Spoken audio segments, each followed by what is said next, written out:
That might be a bit much.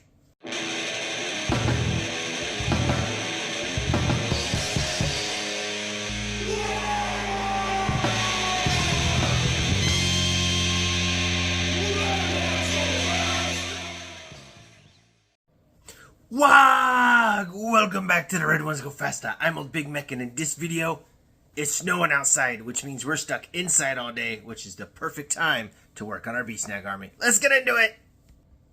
That's right, it is indeed time for another update on the Beastsnagga Army Build. For those of you that haven't been following along the whole time, here's the real quick version. Basically, the Holiday Battle Forces came out. The Orc one was the Beastsnagga Stampede, and even though I am a super long time Orc player, I hadn't really done any of the Beastsnagga stuff yet. I thought this box is the perfect opportunity to both dive into that and showcase kind of a new year, new army kind of thing, and really kind of answer the question, how long does it take a normal person to truly build a Warhammer army? Instead of the crazy YouTube challenges that you see where they're doing something ridiculous like 24 hours or 12 hours or a weekend to build and paint an entire army, that's just not feasible for those of us that have lives, right? You've got work, you've got spouses, you've got kids, you've got houses, you've got pets, you've got all sorts of things going on, school, uni, whatever it is, we've got lives going on. We can't just lock ourselves in a room and do Warhammer non-stop. However, when there's a blizzard outside, you can. I'm not joking either. Watch. Look at that. It has been snowing all day, huge winter storm. And I know I'm not alone. Most of the United States right now is under a huge winter storm advisory. Everything is closed down everywhere. And, you know, winter is a great time for this hobby as far as the building and painting aspect goes. So I have been working on my Beastsnaggas in those off hours, you know, an hour here or there in the evening, maybe a couple hours on a weekend, and been making steady progress on them and had posted a couple of videos about it. Now, however, we've got a big chunk done and I've discovered some things. So let's get over to the workbench and let's talk about it. Alright, so we've cracked open a red squig. We're over here at the desk where we've been working actually for hours today. It's been one of the longest uninterrupted times I've had since starting this project to actually get things done. And it's been really, really good because it's helped me kind of see where efficiencies can go. Basically what it comes down to, if you've only got a little bit of time, say an hour or so, or your time is interrupted, kids are here, people are popping in and out, things are going on, it can be hard to build stuff, especially when you're dealing with models that you haven't necessarily done before and ones that you are converting, which both of these things are true. We're going to go over all of those. And so I'd actually had gotten myself stalled. I had a bunch of parts all over the desk, not a whole lot going on, and I was confused as to where I was at and what I was doing. And the reason for that is these Beastsnagga models are quote-unquote monopose. When you get the instructions and look at them and read them, there's basically only one way to build just about every Beastsnagga boy. The knob has a regular option and the thump gun guy has a regular option, and that's it. Those are your only options. And I've discovered that these are actually quite modular. So yeah, let's look at that. Here's what I mean. So I've got a bunch of these bodies built with just the basic body, and here is a left arm. This is not the left arm for this particular Beastsnagga boy, however, it fits perfectly. And it's not just that body.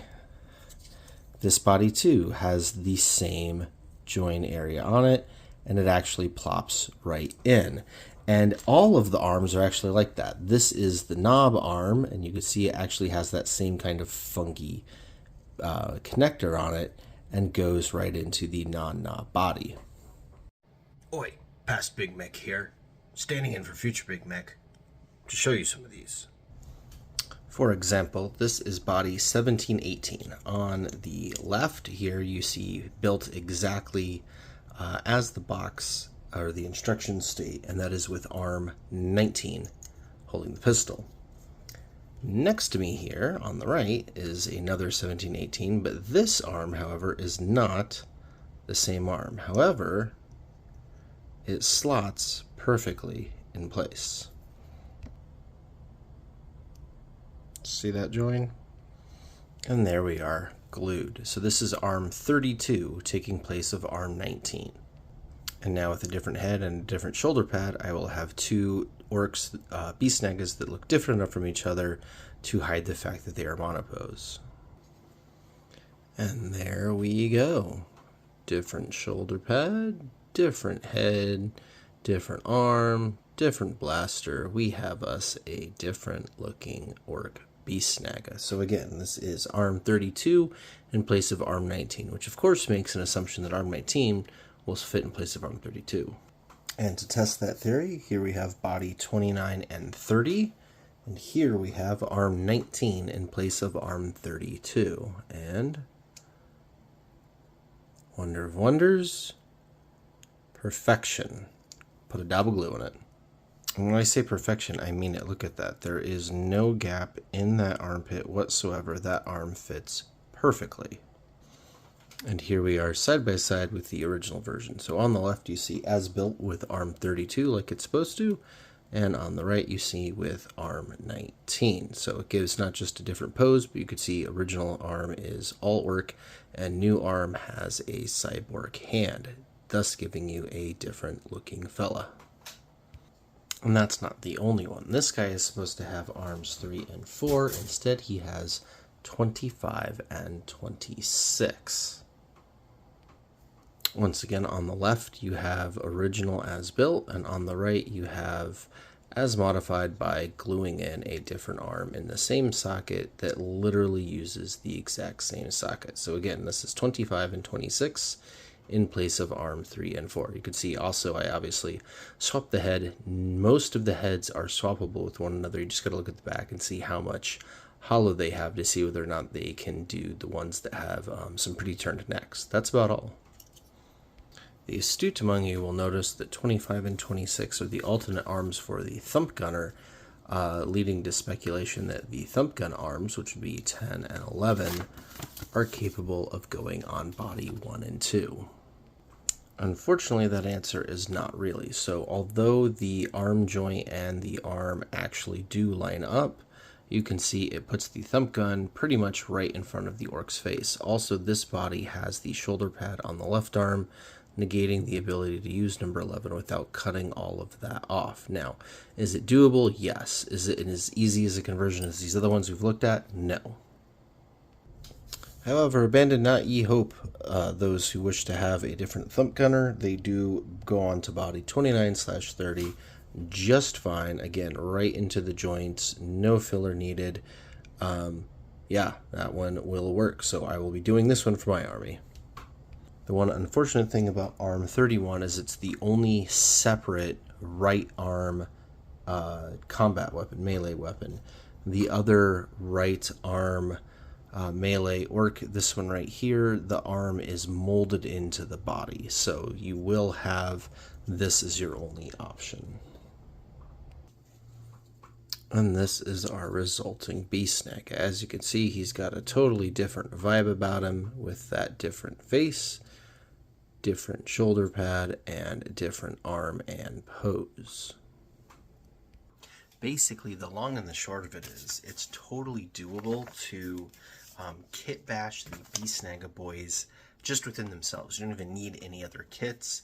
Just by mixing and matching the parts that fit in the same holes, as long as you just kind of go slow, observe, try fit things before you glue them in, write things down so that you can figure it out from there. But yeah, you can totally take one of these boxes, one of these kits that's got 20 of these guys in it, and make sure you end up having 20 different Beastsnaggas instead of, well, 2 identical sets of 10.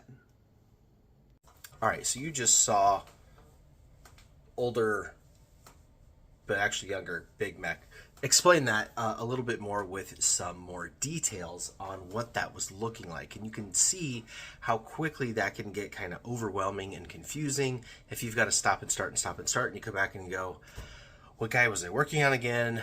What kind of thing was I trying to do and accomplish here? So having that unbroken, uninterrupted period of time really allowed me to look at everything I had built, realize what I still needed to do and like how to move forward and complete the project. So I'm going to go over all the guys that are finished with you now. So this is the entire Beastsnagga army as of this filming. You can see I have a 20 boy blob right here ready to go with 2 thump guns and a knob. I've got 2 more Beastsnaggas here for the second squad going. I've got my Squigosaur guy, I forget his name, Mazrock Scragbad, there we go. My knob on Smash's Squig, my Squig Hog boys with their Bomb Squig, the Pain Boss, and of course the Beast Boss on foot that we had finished prior. Over here on the workbench side, you could say I actually have the other 8 guys finished, except for deciding like what heads, what arms and stuff they're going to have for my second squad. And I stopped at this point for a reason so that I could actually show you a lot of this on camera for this film. Now, one of the biggest reasons for that was actually the knob. You see, the Beastsnagga boys only give you 1 knob and 1 option on him, and he has this claw arm. Now, I was able to dig through my bits boxes and find a couple of great alternative claws that I was thinking about using and sculpting into one.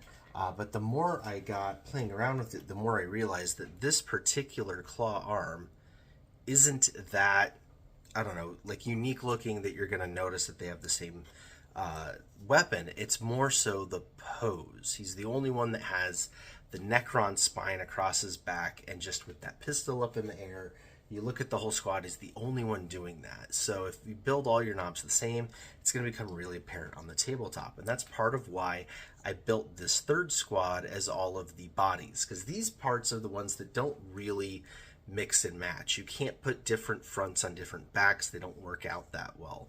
What you can do is assemble them all together and go from there. Now, most of them have the 2 arm plugs, and you can put in whatever arms you deem necessary. In fact, here is a thump gunner built as required, and here is the exact same thump gun arms on a different body, and they required nothing. You literally just glue them in place. You can see the angle is different based on, they make that socket a different angle on the different on the different bodies, which is great though. I mean, that's what you want, is some variety. And yeah, so I really wanted to get these bodies set up so that I could figure out what my knob was going to be. And I have kind of 2 frames of thought. One is this particular body right here. He holds the claw kind of out as opposed to down, and then the body is really shifted a different direction. It's got the other foot forward. The head is very turned. Yeah, so it you know, would be a difference. However, there's one body that's super unique. There's only one body that is running on a single foot like this. And this one actually uses this particular arm, which is the only arm that's really hard to put on any other body because the shoulder pad is built into it. Now, you can't just chop the shoulder pad off, and it has that same socket piece on there, and then you can put one of the other shoulder pads on it. But they don't give you really any spare shoulder pads, so, you know, that could be a bit rough. However, if you put the knob arm on this body,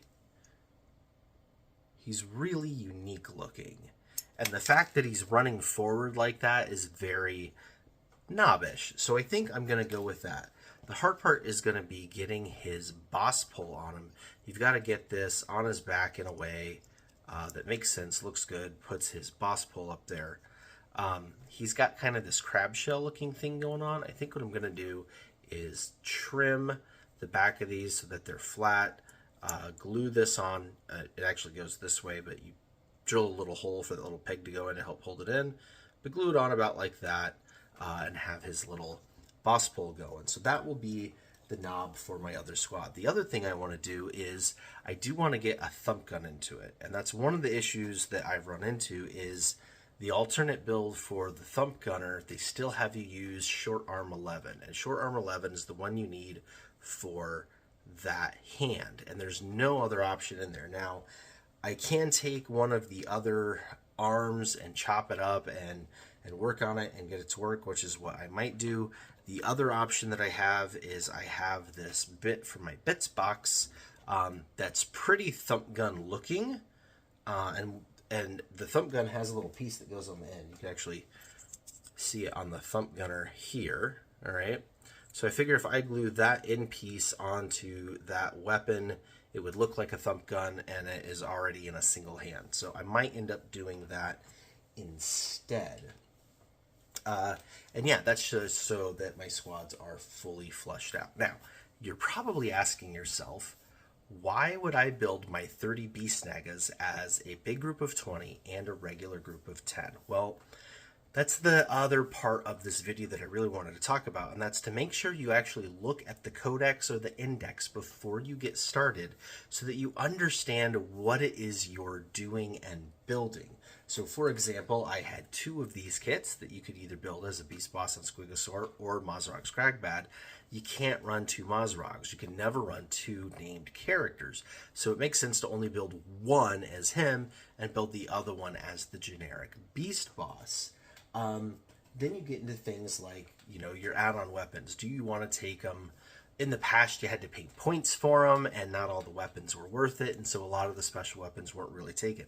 Now there's no extra points for any of the special weapons, so you're kind of crazy not to take them, so kind of build everything with a full loadout. Now, all of that being said, where the 20 and 10 came from is really looking at the rules. You've got this filler here is the Beast Boss on foot, and he can only lead a squad of Beastsnagga boys. Okay? Beastsnagga boys come in squads of 10 up to 20. The difference is it doesn't matter if you have 11, 12, 13, 14, whatever, you're paying the price for 20. So you should always have either 10 or 20 in your squad. Now, 20 doesn't make a lot of sense, especially with the army box, because you get a kill rig, and the kill rig can take 11 troops on it. Squad of 10 Beastsnagga boys, led by a Beast Boss on foot. Boom, you're done. Bob's your uncle. That is your loadout, and that's fantastic. However, there's only one kill rig in the box, so I still had 20 more Beastsnaggas to do something with, and that's where this guy comes in. Now, this is also from the army box that we're working on. This is the Pain Boss, and when you go and read the Pain Boss's index card, it tells you that every turn he can heal, bring back to life, basically, a certain number of the Beastsnagga boys that he's leading. So, of course, it makes the most sense to give him the biggest squad possible, to give him the most chances to bring things back to life before the squad is wiped out.